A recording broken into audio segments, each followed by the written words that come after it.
208C. It gives the function of the Uganda People's Defense Forces.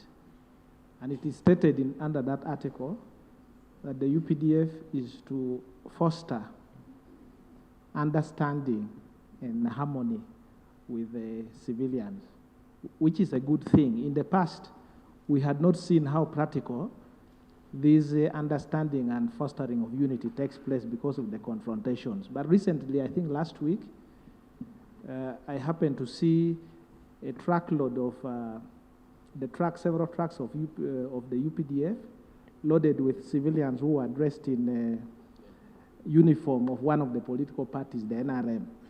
And I was actually happy because that reflected the provisions under 208 that the UPDF is of national character. And we have been informed in this house in the past of the services that are available from the UPDF, including Ozima water, how to buy, if you want protection, how to contract security. But this particular service of transporting political was not told to us. And yet UPC, so many other political parties would now like to start transporting their supporters to different venues. So would it now be procedurally correct that the government now informs us of this new service and how the UPDF is fostering harmony and understanding with different civilians so that we can also benefit? Thank you. Thank you so much, Right Honourable Speaker. I want to thank the member. Right Honourable Speaker, when it comes to the work of UPDF, in terms of emergencies, UPDF also can come out and rescue Ugandans. So when the member comes here and raises this, unless I've seen it, I cannot explain. I don't know, since rains are on, they could have been somewhere and there was a disaster and the UPDF came in to rescue.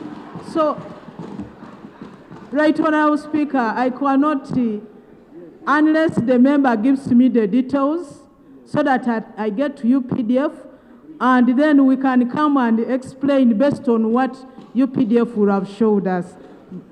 But UPDF are human beings trained by Ugandans, taxpayers' money. They offer themselves to serve Ugandans. Thank you. On the 5th this month, there was heavy downpour. The rain had a lot of, the rainstorm was great, and the area of Naiboa is a parish in Butansi sub-county in Kamuli district. More than 50 homesteads were destroyed, gardens were destroyed, and people's animals. There is a lady who is near there, who is a traditional healer. She took advantage of those families that got affected and people who had wounds and broken limbs because of the downpour. And now she's the one hosting and treating those people because the number was big and it will not be accommodated in Kamuli Hospital. So there is a lot that is going on there, Right Honourable Speaker.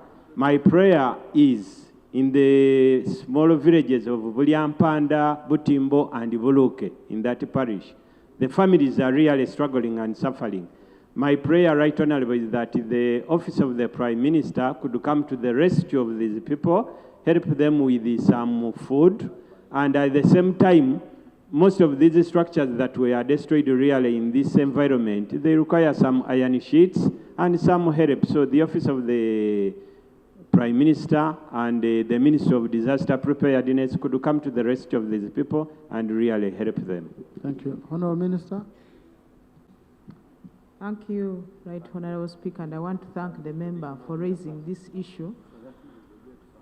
It's very unfortunate, but what I want to request the member is that the committee should write, because when the district committee in charge of disaster writes, it gives details and the requirements that they expect from the Office of the Prime Minister. So if they could write, because just this morning we're looking at all of those issues that have come to the Prime Minister's attention, and it was not part of what we looked at this morning. So I assume they've not yet written. So But also, Right Honorable Speaker, as a member of parliament from the area, I would request him to take it up and rescue the people who are under the traditional doctor, because may not be able to handle the issues that these people are facing. And that may even exacerbate the problem, especially issues to do with health. But the Ministry of Health is going to take it up as the Office of the Prime Minister.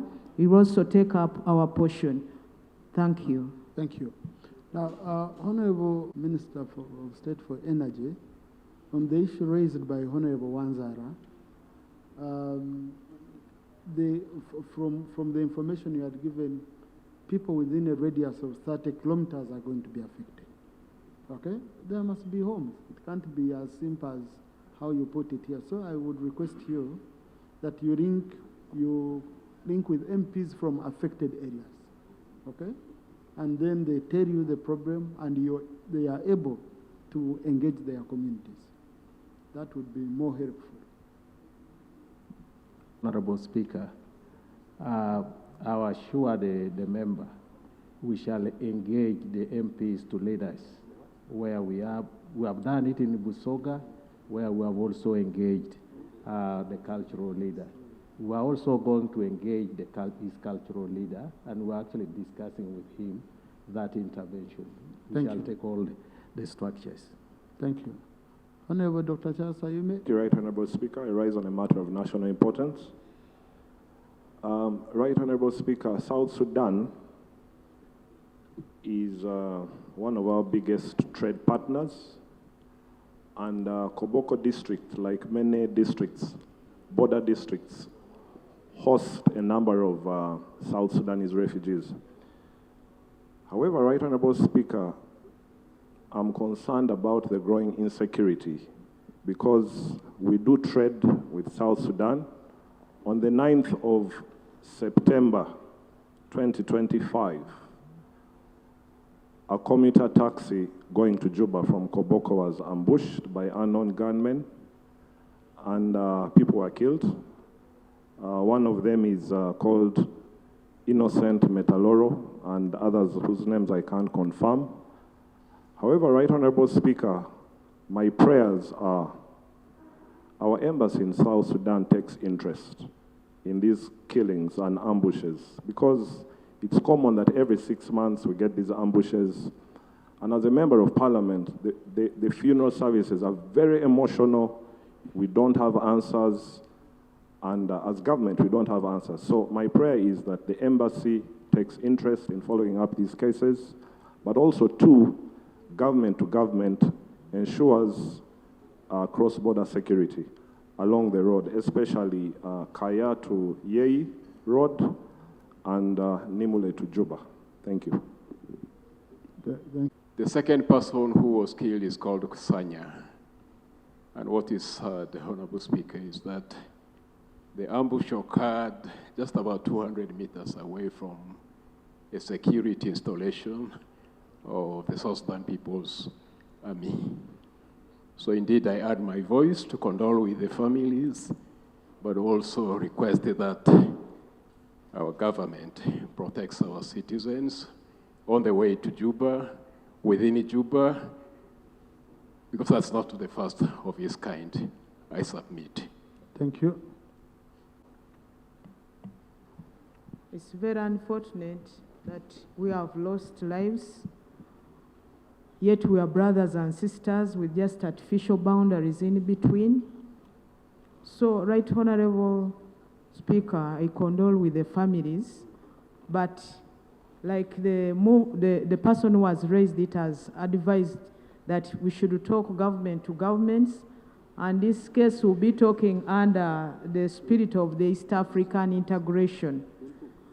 These cases used to happen, but they are stopped. Now it has started again. It's very unfortunate, but we shall take it up with, including the ministries, East Africa, security and defense, but also to the level of heads of state, so that we save lives, because we are all the same. Thank you. Lop.